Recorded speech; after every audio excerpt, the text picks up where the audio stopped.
Vivement dimanche, qui sont les de ce 13 novembre?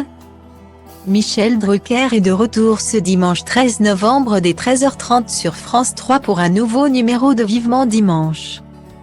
L'animateur reçoit cette semaine en invité principal l'acteur et humoriste Gad Elmaleh.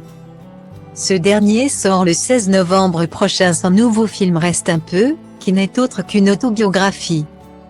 Ses parents David Elmaleh et Régine Elmaleh l'accompagneront en plateau, eux qui jouent dans le long métrage leur propre rôle. J'ai réfléchi à des acteurs pour jouer mes parents. Et puis, j'ai repensé aux vidéos que ma mère faisait avec moi sur Instagram. Je me suis dit, elle est trop forte, donne-lui le rôle. Et mon père a dit, tu crois que je ne vais pas jouer ton père? Avait-il expliqué aux Parisiens.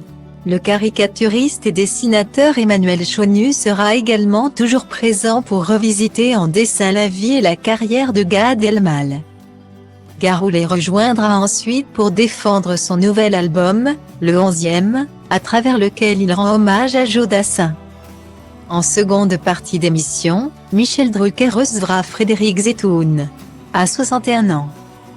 Le parolier et chroniqueur musical a décidé de raconter son parcours dans un livre.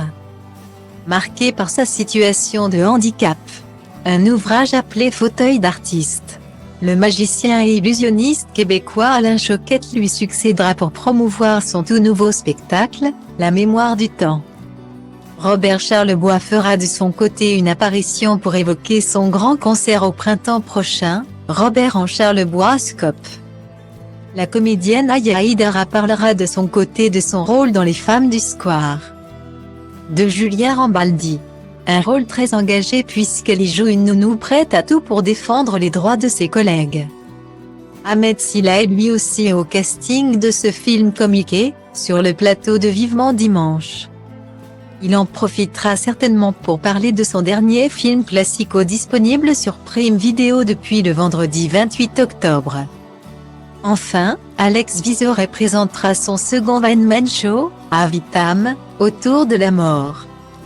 Vivement dimanche, ce 13 novembre dès 13h30 sur France 3.